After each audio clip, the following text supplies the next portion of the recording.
Olá pessoal, muito boa tarde. Estamos começando Você com o Dinheiro de Hoje, o seu programa sobre investimentos aqui da BMC News.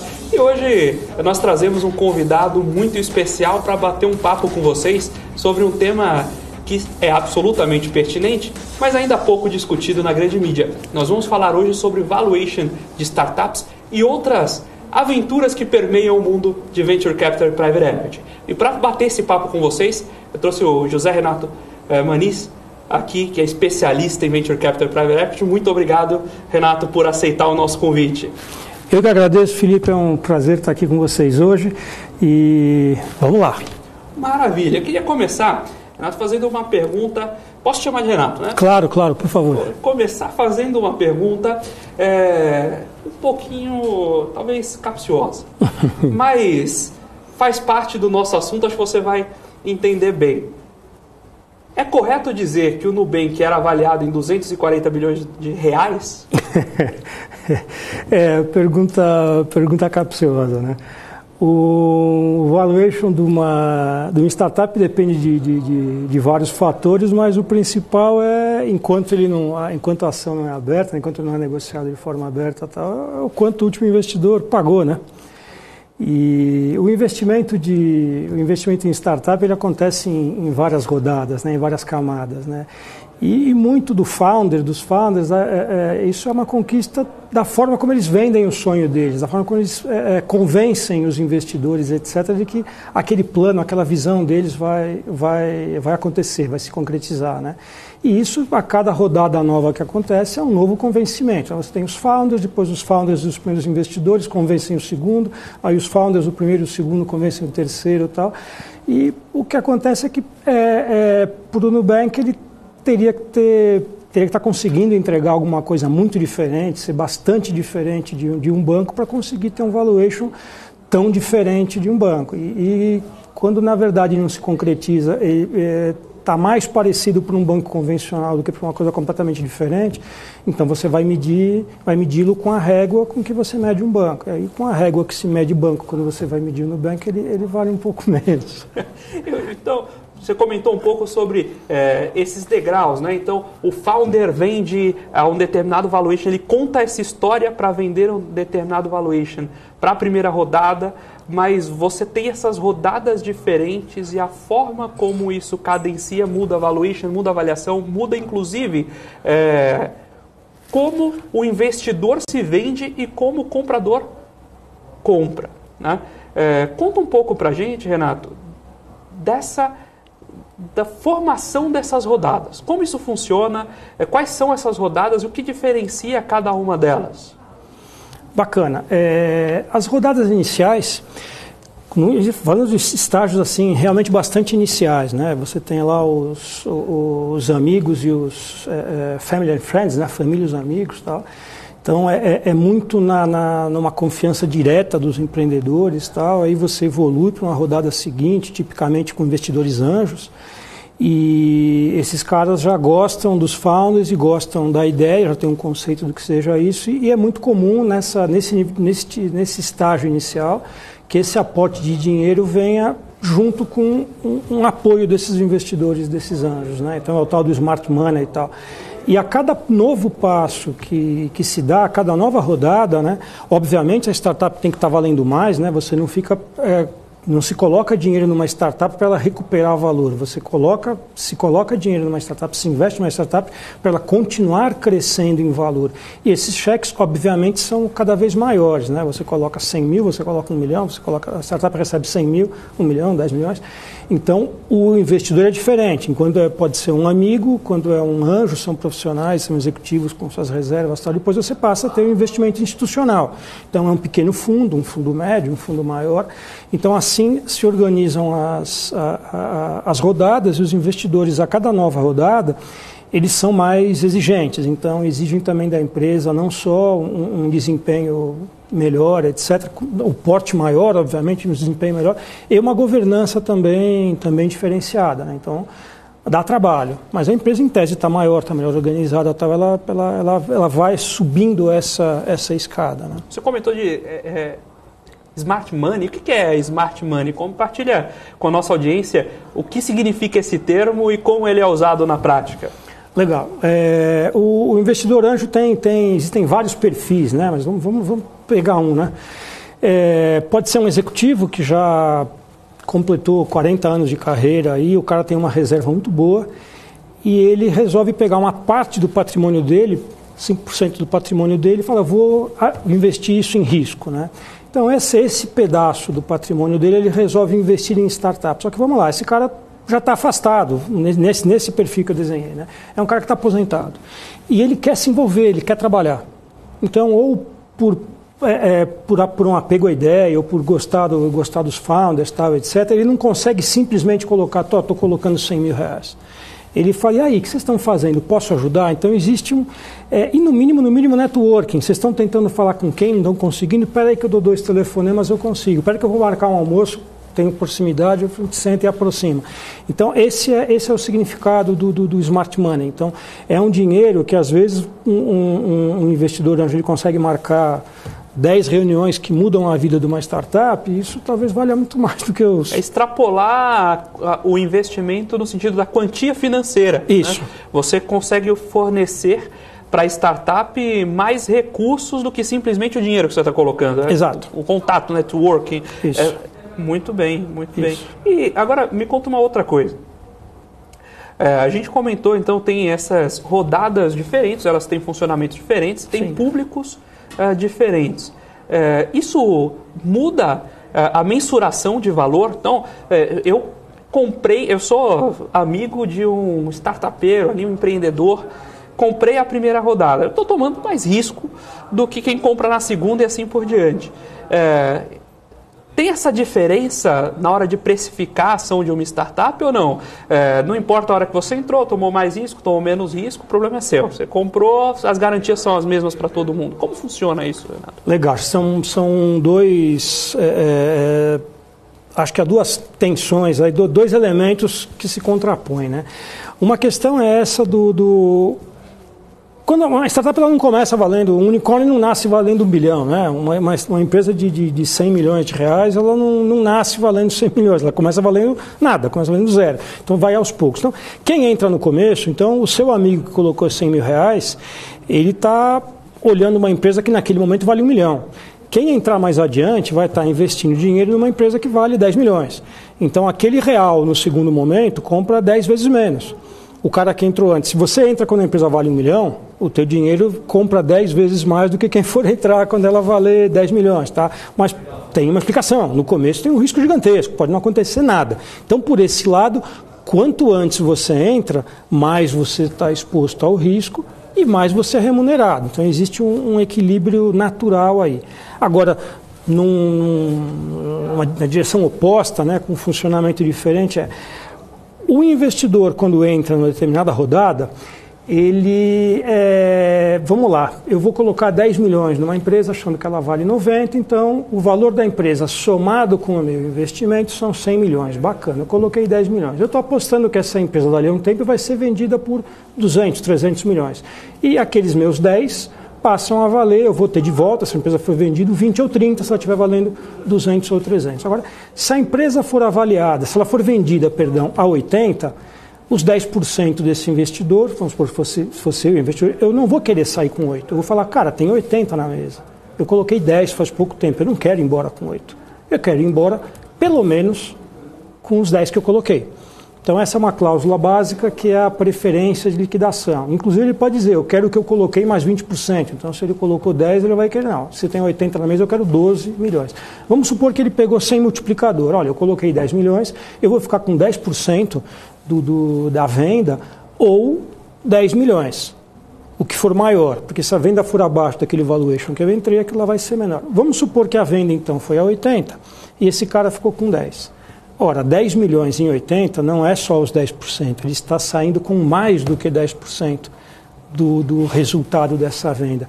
Se esse cara está saindo com alguma coisa a mais, alguém está saindo com alguma coisa a menos, alguém tem que pagar. Então, alguém que ia ter direito a 10 vai ficar com 8. Se ele tinha direito a 10%, fica com 12%, porque de 80 ele ficou com 10 milhões, não com 8, alguém que teria que tirar algum outro valor vai tirar menor do que o esperado. Então ele sai com uma posição maior do que o cap table dele, ele sai com uma posição maior do que a posição que ele tinha em tese. Então alguém está saindo com uma posição a menor. Então existe, e essas cláusulas de proteção, ela funcionam em camadas. Esse cara que colocou 10 milhões, olha, eu tenho 10%, mas os primeiros 10 milhões são meus. O cara que entrou antes e colocou 5 milhões, ele disse, olha, 10% é meu, mas os primeiros 5 milhões, depois dos 10 do outro cara, são meus. O outro que entrou lá atrás com 2 milhões e meio, olha, eu tenho meus 10%, ou no mínimo 2,5% do que sobrar, depois do cara que tirou 10, depois do cara que tirou 5, aí ele vai tirar os 2,5% dele. Então isso vai, essa transferência de valor vai se propagando entre as classes, né? Então, por esse lado, o ordinário lá, ele tem uma ação, ele tem um papel que na prática vale menos. Então, o valor é transferido do papel dele para os outros, tá? Então, quem mais absorve o valor é a última rodada. Na prática, você está... a cada rodada, você impõe um risquinho a mais para quem estava na rodada anterior por essas cláusulas, né? Sim, sim. Por mais improvável que seja dar tudo errado, a chance de dar tudo errado não é zero. E se a chance de der tudo errado, tem um cara que está... Se o navio afundar, tem um cara que vai de helicóptero, um cara que vai de bota, tem um cara que sai nadando. Então, o ticket do passeio do barco, para quem tem um helicóptero para poder ir embora, ele vale um pouquinho. Não, mas o bilhete é igual, custa $2.000 para todo mundo. Tá bom, na comida, na bebida, na música é igual para todo mundo. Mas caso haja um naufrágio, tem um cara que vai embora de helicóptero, tem o que vai de bota, tem o que vai a nado. Então, não são fungíveis. Em caso de naufrágio, eu vou de helicóptero, em caso de naufrágio, eu vou nadando. Você troca o seu ingresso? Não troca. Mas não adianta a mesma comida, o mesmo show, dá. Mas é que se afundar, nós temos direitos diferentes. Então não existe essa troca. Agora, você comentou de um unicórnio. A empresa não nasce um unicórnio. Conta aqui pra gente, o que é um unicórnio de verdade? Esse termo, às vezes, é usado de maneira meio genérica na mídia, né? O que é um unicórnio? Você, de dentro do ecossistema de startups. Olha, um unicórnio é uma empresa que atinge um valor de $1 bilhão. Não está escrito em lugar algum, talvez não forma muito clara, mas se a empresa levar 100 anos para chegar num valor de $1 bilhão, ela não vai ser unicórnio. Então, está implícito que ela cresceu de forma rápida. Se ela levar 50 anos, ela não é unicórnio, ela cresceu rápido. 15 anos, sei lá, alguma coisa assim. Não tem um número, não tem uma norma para isso, mas é uma empresa que chegou nesse valuation por meio de crescimento rápido. Perfeito. É comum encontrar um unicórnio que chegou a esse patamar sem aporte financeiro? Olha, é bastante raro. Eu não sei te dar algum exemplo de cabeça, como é que alguém chegaria nesse valor, mas uma curiosidade, você estava perguntando da questão do como é que se mede, como é que... tem um estudo de dois professores de Stanford, eles são 2 doutores, um dá aula em Stanford, outro dá aula no Canadá. E eles olharam com atenção isso, né? Que eu falei brincando, poxa, mas o meu bilhete no navio, eu vou de helicóptero, eu vou de barco, eles têm valores diferentes, tal. Então eles modelam isso, né? E eles mostram claramente, né? Demonstram, sustentam isso, que há essa transferência de valor e, portanto, o último investidor, quando ele entra, ele conversa com os empreendedores. Olha, a sua empresa está chegando aí perto de $1 bilhão, tal. Eu vou colocar 100 milhões. Então, a sua empresa vale 900 milhões, eu colocando 100, ela vai chegar a valer $1 bilhão. Putz, que bacana. Esse número de 100 milhões, que poderia ser 90 ou 110, e ele vai ter 10% da empresa, poderia ser 8, poderia ser 12, então há uma negociação livre. Então, os empreendedores e esse investidor decidem livremente. Então, é um valor justo, é um fair value. Aquele lote de ações emitidas naquele momento valem exatamente aquilo. Porque poderia ser 1 centavo a mais, 1 centavo a menos, vamos supor, $15 cada ação. Foi livremente negociado. Só que o cara, ele não troca uma ação dele com o investidor da rodada anterior, porque a dele vale um pouco mais. E não troca com ninguém mais. E mesmo ele é o último, o antepenúltimo com o último também não trocam, né? Então esse valor vai caindo. A única ação que vale de fato $15 é a desse último lote. É a última. As outras valem menos. Então, no estudo, né, um paper acadêmico, um modelo muito bacana e tal, ele mostra que você, enfim, dentro do modelo dele, ele pega 135 unicórnios americanos e tem lá Uber, WhatsApp, WeWork, Facebook, SpaceX e tal. No momento que os unicórnios, estes 135, foram declarados unicórnios em rodadas fechadas, esse valuation era 48% maior do que o valuation de fato. Então existe um entendimento, se a minha vale 15, a de todo mundo vale 15, não vale. Mas deixa para lá. Então existe um grande deixa para lá nessa história, todo mundo faz de conta que vale igual. Vale igual, vamos trocar? Não vamos trocar. Mas não vale a mesma. Não, vale, mas eu não troco. Tá bom. Então não vale, né? Então não vale. E aí você tem até uma questão, você, como eu conheço o professor Roy Martelanque, né, ele gosta dessa discussão, né? Ele gosta de muitas discussões, inclusive, né? Que é o seguinte, mas mesmo quando você vai ao mercado, aí você lançou a capital. A Nubank, por exemplo, é uma empresa que era muito benquista pelos clientes, era uma empresa que chamava muito atenção. E aí você coloca um lote pequeno de ações a mercado, você tem uma pressão de compra, sai um pouco do racional do valuation, DCF, e você vai para uma pressão de compra, na verdade. E aí você tem um conjunto de pessoas tentando comprar um universo restrito de produtos, aí você sai do universo das finanças terceira onda, finanças comportamentais, você vai lá para o comecinho do princípio econômico de oferta e demanda, tem muita oferta e tem pouca oferta e muita demanda do papel, o preço sobe e aí de novo você comete o erro de multiplicar o preço de todas as ações por um preço só, e aí você explode o número que está ali, já não significa mais nada, né? Felipe, a gente pega um bolo que tem meia dúzia de cerejas em cima e a gente vende só as cerejas. Daí você fala, logo eu não tenho um bolo, eu tenho uma pilha de cerejas, né? Excelente, não, essa aqui tem que ficar registrada, né? Você for, gostei muito. Você compra um bolo que tem meia dúzia de cereja, vende as cerejas e toma que aquele é o preço. Aquilo não é um bolo, Felipe, aquilo é uma pilha de cerejas, é isso. Fantástico. Foi uma oferta incrível. Por o preço de 6 cerejas eu comprei 3 quilos de cereja. Sensacional isso. Fantástico. Com essa das cerejas eu vou chamar o intervalo. Muito obrigado por você que está acompanhando Você com Dinheiro. A gente vai para um rápido break e já volta.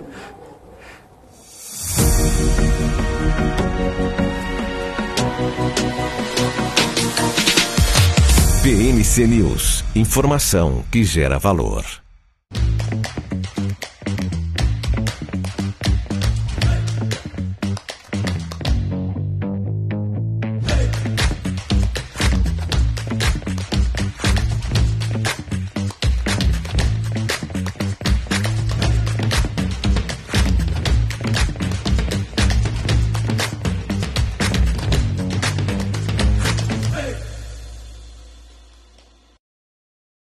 As empresas que fazem parte do seu dia a dia estão em uma das maiores bolsas do mundo, a Nasdaq.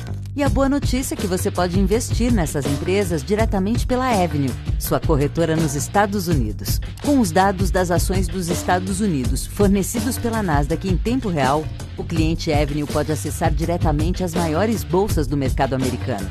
Entre neste mercado de tecnologia e inovação. Acesse avenue.com.br/Nasdaq e seja bem-vindo ao mercado global.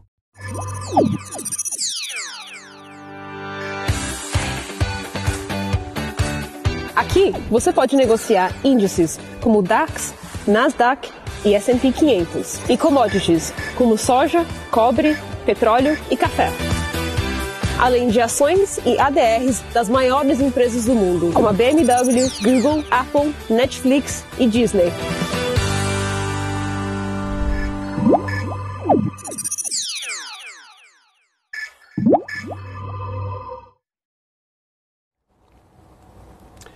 Olá pessoal, estamos de volta com o segundo bloco do Você com Dinheiro de hoje, falando de um tema, como eu disse já anteriormente, escasso de ter um debate mais profundo. De fato, o que a gente vê fica restrito à academia e é sempre muito bom trazer alguém de mercado para traduzir, fazer essa ponte entre o conhecimento que ainda está lá nos papers e o que está se vivendo no dia a dia na prática. Por isso hoje nós trouxemos José Renato Maniz para bater esse papo conosco. Agora, antes de entrar, agora tem uma pergunta aqui também cabeluda para esse segundo bloco, mas não deixe de mandar o seu like, deixar a sua curtida, inclusive a sua inscrição no canal da BMC. Sua inscrição é muito importante para nós. Deixe também sua pergunta no chat, façam suas perguntas, a gente tira aqui as dúvidas com o Renato Muniz. E hoje tem uma ferramenta diferente aqui no programa. Aqui do meu lado direito vocês devem estar vendo um pequeno QR Code. Nesse QR Code é possível aproveitar a promoção de Black Friday da Com Dinheiro, especificamente para o terminal Com Dinheiro Basic. Você compra um ano e leva outro de graça. É isso mesmo, você não entendeu errado. Você compra um ano de Com Dinheiro Basic e ganha o segundo. Você pode clicar aqui pelo QR Code que está aparecendo na tela, você consegue acessar diretamente a promoção. Agora, Renato, voltando aqui para o nosso tema de startups, o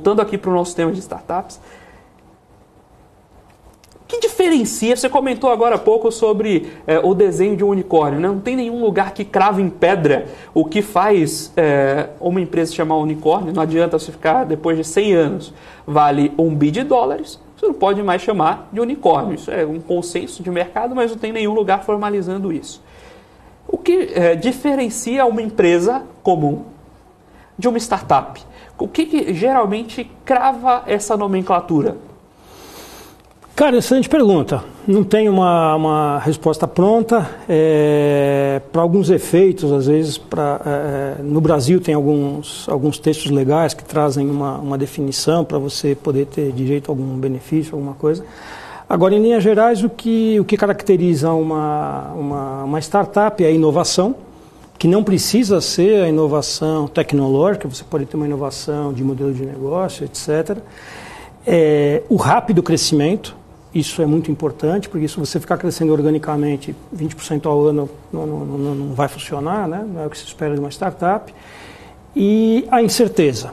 Então, acho que são esses elementos: a inovação, o crescimento acelerado e a incerteza. Isso, inclusive, você considera uma empresa, é um ativo interessante de investimento, mesmo que ele ainda não tenha receita, ou que ele esteja abaixo do break-even, né? Ainda que ele queime dinheiro. Tá? Então, são coisas um tanto diferentes aí. Muito bem. O pessoal está até comentando aqui, que a gente não passou no último bloco, mas estou de olho no chat, né? O Helder comentou aqui, falou, olha, será que o CEO do Nubank está usando as técnicas do Lobo de Wall Street para empurrar o valuation da própria empresa? Não é o Lobo de Wall Street, mas não dá para reclamar da remuneração, remuneração nossa de cada dia. Você não reclama de quem pede, a questão é quem paga, né? Exatamente. E agora eu vou te fazer uma pergunta que está no core do seu dia a dia, mas que acho que não vai deixar nunca de ser um desafio. A gente está acostumado lá da teoria moderna de finanças, antecipação de fluxo de caixa, Markowitz trouxe lá a média de variância, aí a gente monta o CAPM, e a gente pensa, quando a gente dentro da academia, depois tem quem estuda só valuation, é outra coisa, né? Life Cycle Valuation, você também conhece bem valuation por opções reais, aí tem toda uma... Mas dentro do que é, digamos, aceito comum, o aceito comum da academia, valuation é DCF, é fluxo de caixa. E como é que avalia uma empresa que não tem fluxo de caixa?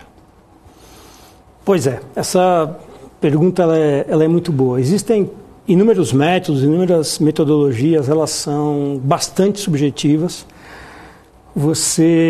É muito importante avaliar, e tem scorecard, tem métodos para você poder entrevistar os founders e você poder dar notas, você faz uma avaliação da tecnologia, você olha para o mercado, etc. Você pode assumir proxies para aquilo.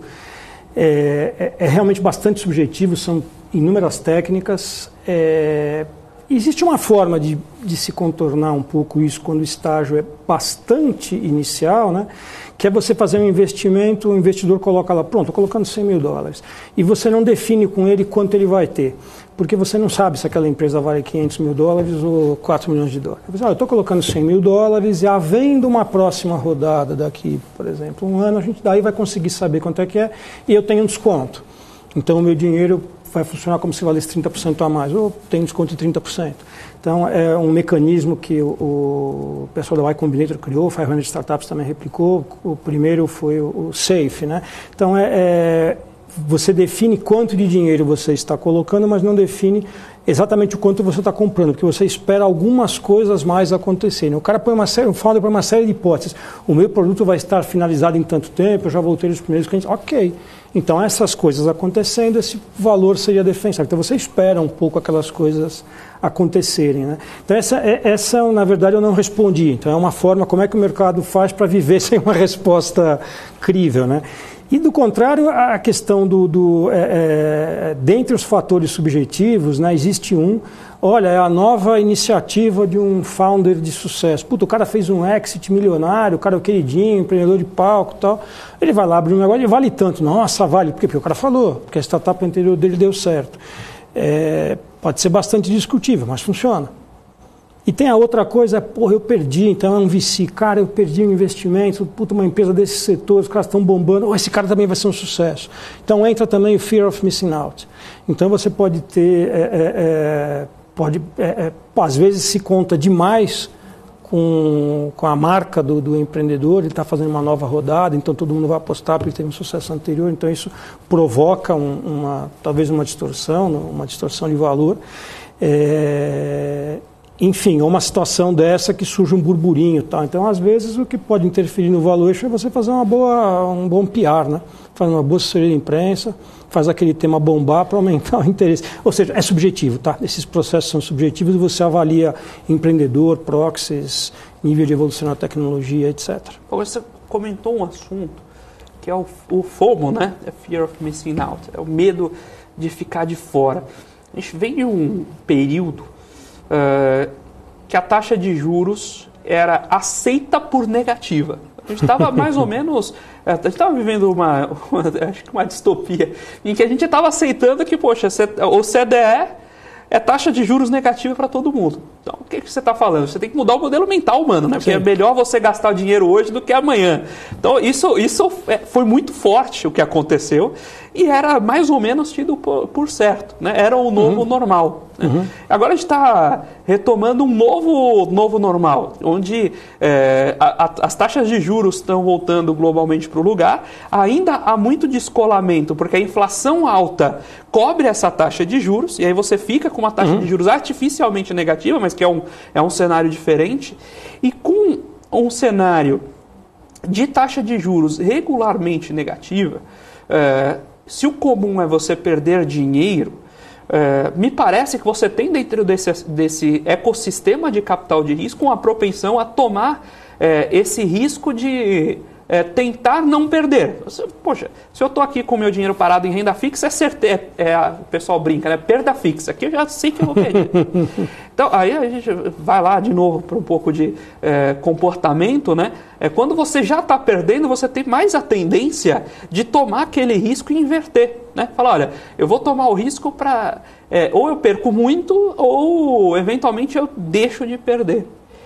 E eu fico um pouco com a sensação de que o que a gente viu nos últimos anos, crescimento até da Bolsa de Tecnologia, que são empresas que são tidas de crescimento, mas são maduras, a gente viu um crescimento muito forte de Nasdaq e viu também a entrada de empresas menos críveis em valuations exorbitantes.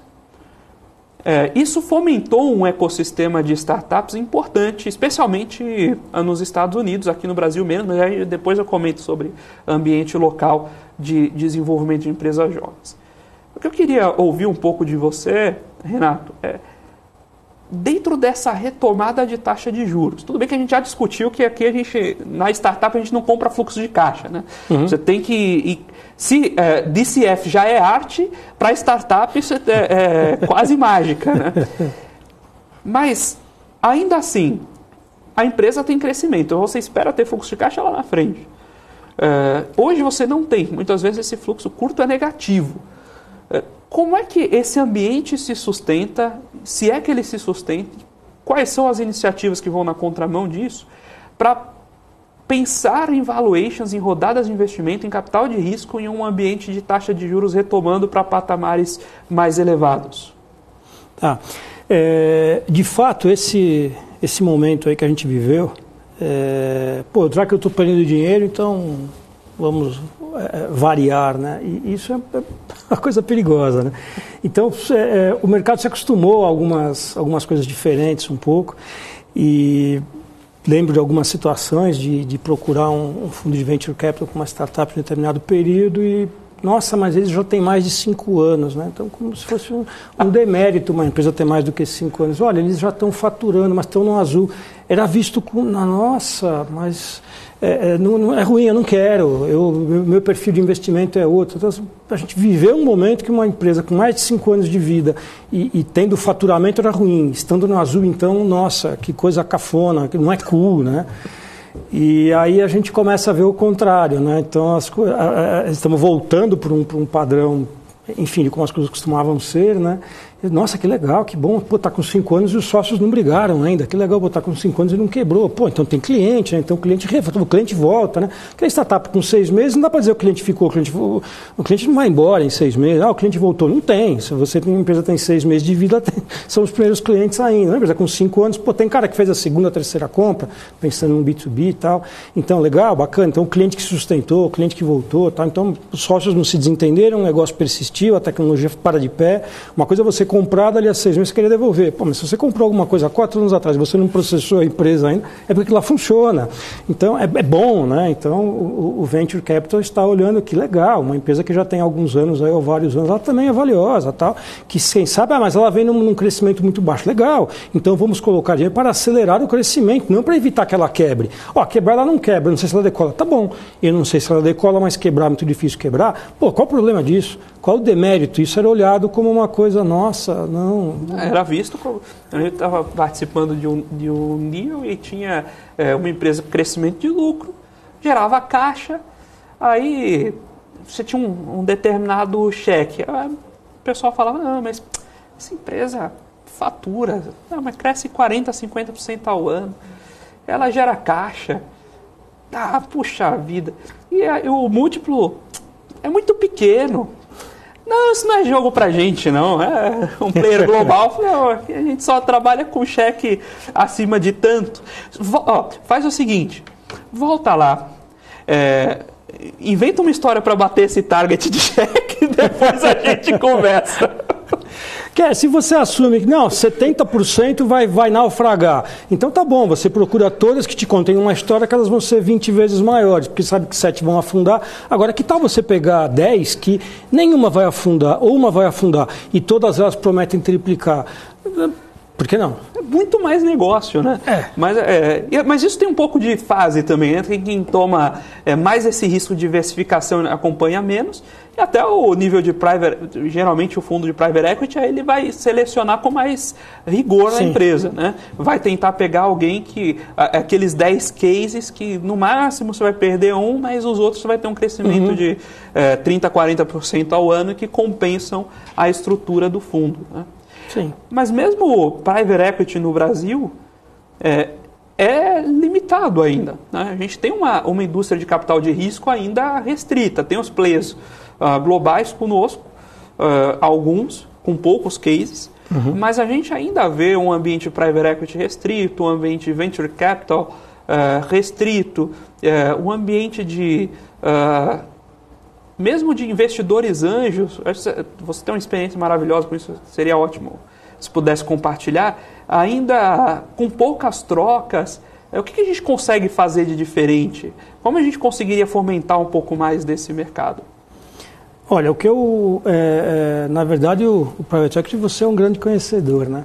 Mas a sensação que a gente tem é que no Brasil o Private Equity, está muito bem estabelecido, em cases sensacionais e tal, mas para transações grandes, né? A gente não tem um middle market bem trabalhado. Você tem boutiques. É uma empresa familiar, procura alguém para comprar minha empresa, tal. Então, ou são boutiques ou é o grande porte, né? Então não tem um middle market, um grande escritório de private equity que faça centenas, se tiver, desconheço, mas que faça centenas de transações de valor pequeno, tal. Isso para o mercado americano é uma infinidade, né? De empresas que fazem o middle market, né? E até, isso vai atrapalhando até o mercado líquido, né? Até ir para a bolsa, porque você não vai pegar uma empresa que é familiar, integralmente familiar, sem gestão profissional, joga na bolsa e a pessoa vai comprar. É um sonho um pouco utópico. Sim. Então, se você tivesse esse middle market, você incentivaria, inclusive, o mercado líquido, inclusive o investimento das public companies, né, da empresa listada em bolsa. Né? E o venture capital e investimento anjo, como está esse ecossistema nos passos anteriores ao private equity, esse investimento menor? A gente tem desenvolvido coisas no Brasil, tem alternativas. Se algum dos nossos espectadores for um empreendedor, tem caminho que dá para seguir, ou vai ter que remar mesmo, ou vai ser bootstrap no sentido... empreendedor no Brasil já é por necessidade, né? Você vai ser bootstrap por necessidade também, não é por escolha. Né? Olha, eu entendo que a atividade e a atuação dos investidores anjos no Brasil está bem organizada, né? O que é muito importante para alguém que queira investir, queira se tornar um investidor anjo, é se juntar a algum grupo, né? São várias associações, etc., que existem aí, bem formadas, tal, e conversa muito. Não investe na primeira que aparece. E assim, para quem vai começar a fazer investimento anjo, lê, escuta, ouve antes de dar o seu primeiro passo.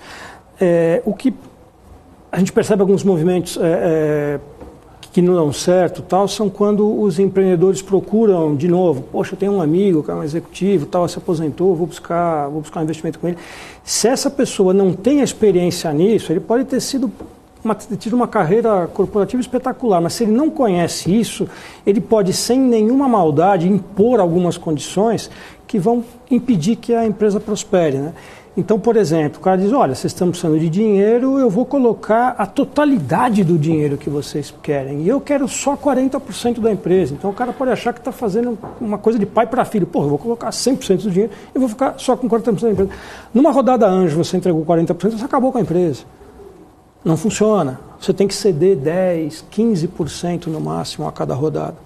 Se você passar por 4 rodadas consecutivas cedendo 15%, você não vai ceder 60% porque o segundo vai diluindo, então você vai ceder 48%. Então, ok, você consegue passar por 4 rodadas de 15% e os founders ainda ficam com 52% na mão. Então, um númerozinho é para se pensar. Então, alguém que queira começar a investir em startup, procura na pessoa física, né, procure uma associação de investidores anjos. Não existem ainda, não é comum ainda fundos, um fundo de venture capital early stage que você possa chegar lá, quero colocar 300, 400 mil reais para ser um limited partner e tal. Não existe uma oferta disso comum, né? Não é uma coisa que você consiga procurar. Então você vai escolher uma startup. Então, são dezenas de startups que batem na porta dessas associações de investidores anjos. E aí você, como investidor anjo, vê, tem lá como se fosse desfile de moda, né? A primeira startup na passarela, a segunda na passarela, pô, gostei da terceira, tá? Então você vai lá e combina, mas você não vai investir sozinho. Então você e mais 4, 5. Então, de todas essas startups que desfilaram aqui, a mais bacana, a mais bonita é a terceira. E ninguém mais fala, cara, só você achou essa daí bonita. Fala, então não achei mais. Corre. Aí você fala, tem umas 10, 15 pessoas. Tem uns 10, 15 caras aqui que também acharam a terceira mais bonita. Eu ponho 50, eu ponho 50, eu ponho 100, eu ponho 20, legal. Vamos fazer um cheque de 300 paus.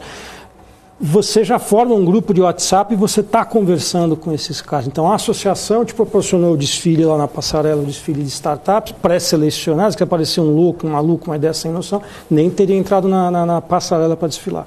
Então, a associação já fez um filtro e também fez um filtro de colegas. Não é qualquer maluco que bater na porta para fazer parte da associação. Minimamente vão olhar por que você quer fazer aqui e tal. Bacana, entendi teu histórico, venha fazer parte do nosso clube, da nossa associação aqui. Então, acho que esse é um caminho interessante para ser fomentado. Da mesma forma, para o empreendedor, é interessante ele procurar uma associação de investidores anjos. É uma coisa muito importante. Em quem vocês já investiram? Tem no site de qualquer associação que você for de anjos, tem a lista de investidas. E telefona para o empreendedor. Opa, tudo bem, vocês foram investidos pela Associação dos Anjos da Serra? Fomos investidos. E aí, o que você achou? Cara, que roubada, me arrependo até que me fica. Cara, sensacional. uma coisa ou outra, tal, não era como eu esperava, mas agora eu entendi como funciona, cara, salvaram a nossa vida, a gente é super grato a eles, então, assim, pô, que bacana o depoimento do cara. Então vou procurar esta associação, porque conversei com algumas das investidas e o depoimento foi bom. Isso aqui, eu trouxe o Renato para uma conversa, mas acabei tendo uma aula aqui, né? É completamente diferente ter essa troca com quem vive, está passando, vivendo, construindo esse ambiente todos os dias. Agora a gente vai para um breve intervalo. Um minutinho, a gente já está de volta com o terceiro e último bloco do Você com Dinheiro.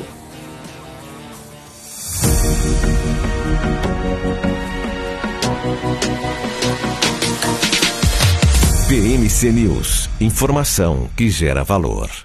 Você está cansado da mesmice? Negociando em plataformas com ferramentas desatualizadas? Falta variedade e funcionalidade? Aproveite nossa grande seleção de ferramentas de trade. Baixas taxas de negociação, suporte em português 24 horas por dia, com mais de 200 criptomoedas disponíveis para trade. E a facilidade de depósitos com Pix. Aproveite o futuro agora. Bybit. Abra sua conta hoje mesmo. Bybit.com.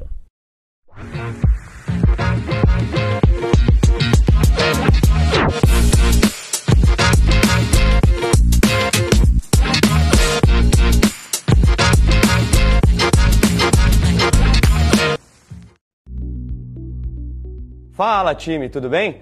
Você já conhece o Hora do Trader? O Hora do Trader é o programa aqui da BMC, onde a gente fala tudo sobre o mercado das criptomoedas, as principais tendências, os destaques positivos, os destaques negativos e, é claro, faz muita análise de gráfico para buscar as boas oportunidades e rentabilizar bastante o nosso capital. Aqui no Hora do Trader a gente faz trade ao vivo, então se você não quer ficar de fora e rentabilizar o teu capital também nesse universo das criptomoedas, não deixa de me acompanhar aqui direto da BMC de segunda a sexta, a partir das 6h45. Te espero lá!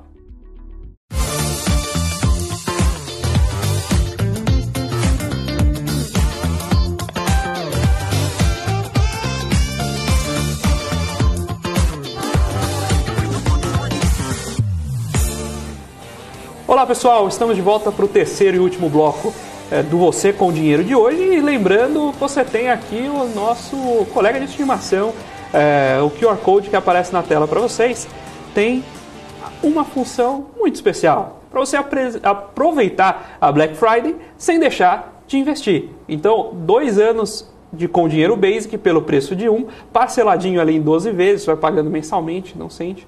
Mas a ideia é que você consiga aproveitar a Black Friday sem deixar de lado a racionalidade dos seus investimentos. Deixe também o seu like, deixe também a sua curtida aí, você que está vendo pelo canal do YouTube, e naturalmente faça a sua inscrição no canal BMC News, ela é muito importante para nós. Renato, estou comentando aqui alguns tópicos em off de como foi sua jornada aí como empreendedor e como também investidor. Você vai brincando um pouco cada uma das pontas desse mercado. Conta um pouco dessa jornada para o público, o que te trouxe até aqui, o que você tem de projetos hoje? Bacana, vamos lá. Bom, minha formação original é engenharia, né? E essa curiosidade que leva alguém a estudar engenharia, acho que é curiosidade, né? Querer entender como as coisas funcionam e querer construir coisas, né? Então, grande parte da minha carreira profissional foi iniciando negócios novos, construindo negócios novos por iniciativa minha ou participando, pessoas que estavam com seus negócios em estágios originais me chamaram, você não quer estar junto aqui no processo? Então, foi vários ciclos disso, de negócios começando pequenos e crescendo e tal. E um deles, bastante interessante, eu tive uma fábrica de software. Eu fazia aplicativo para telefone, mas assim, eu dei uma sorte, porque eu resolvi fazer aplicativo em Java para poder ser entregue por Bluetooth para rodar em celular Nokia. E aí surgiu o iPhone com o seu marketplace, com a sua loja de aplicativos, e daí o Android com a sua loja de aplicativos também. Então eu falei, legal, então agora sim, né? Não vai ser entregue por Bluetooth, vai ser entregue pelas próprias lojas, tal. Os fabricantes dos aparelhos vão ter isso. E foram 10 anos e nós entregamos ali 80 projetos nesses 10 anos. E os aplicativos, no primeiro momento, hoje os aplicativos são úteis, são transacionais, mas no começo eles tinham uma finalidade de promoção de marca, construção de marca, tal, etc. Então, quem contratava a fabricação de um aplicativo eram agências de publicidade. A gente desenvolveu, então, um conhecimento, assim, uma proximidade com esse setor. E no momento seguinte, todo mundo que batia na porta, desses 80 cases aí, uns 50 eram: oi, eu sou uma startup, quero contratar vocês para construir meu MVP. Então eu aprendi MVP, mínimo produto, aprendi com um cara batendo na porta querendo contratar. Então eu fiz uma imersão. Eu fui entender quais são os livros, como é que funciona, quem são os investidores e tal, e aprendi, porque às vezes o cliente você acaba tendo uma proximidade, tá? Então, estou procurando investidor, é fulano, Beltrano, vou almoçar com o investidor, quer vir junto? Eu vou fazer meu pitch para o investidor, quer vir ver meu pitch? Claro.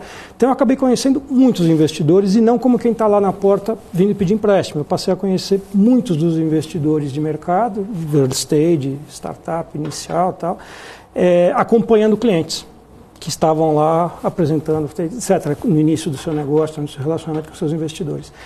E aí eu falei, cara, bacana, então gostei, quero também empreender.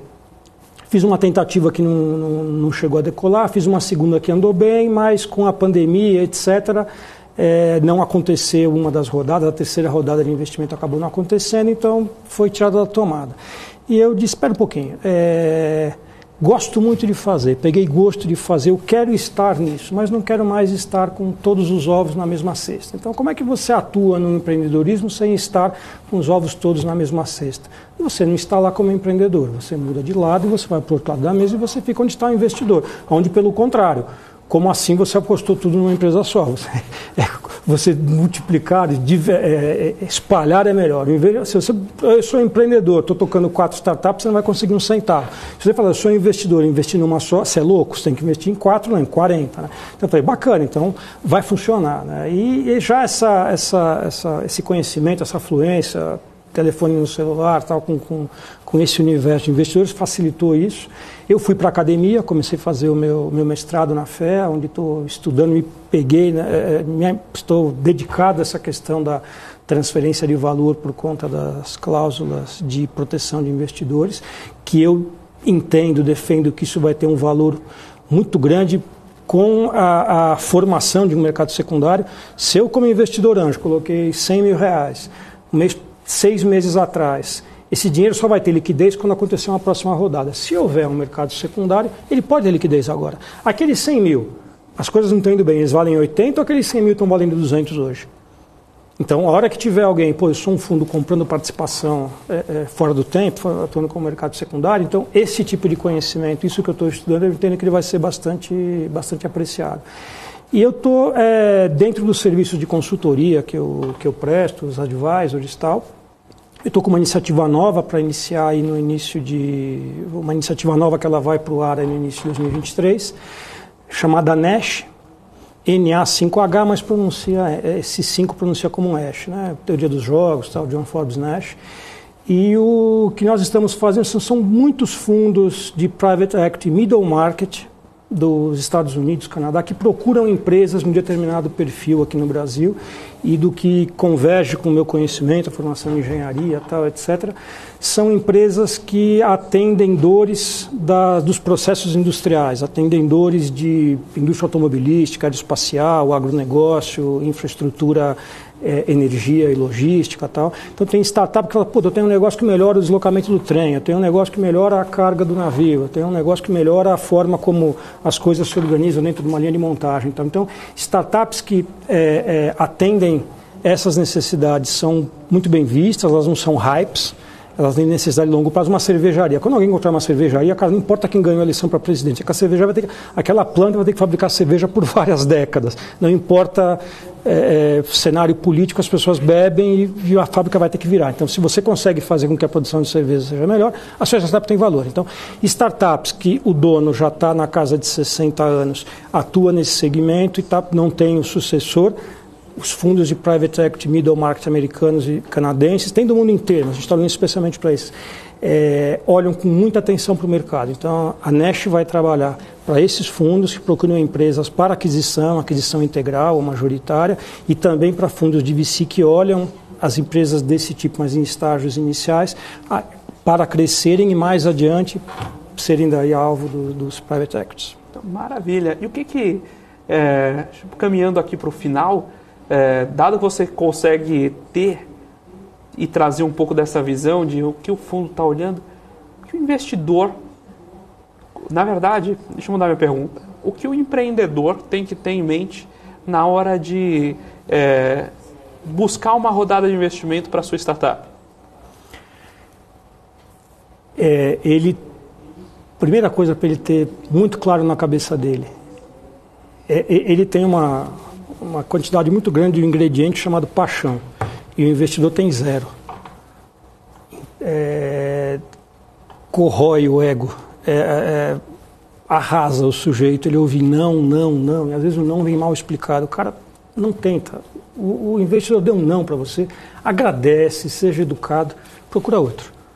Então a primeira coisa que o empreendedor tem que ter é muita paciência, muita resiliência, perseverança, porque ele vai ouvir muito não. E tem não que ele vai ouvir que vem sem justificativa ou vem com uma justificativa que não para de pé.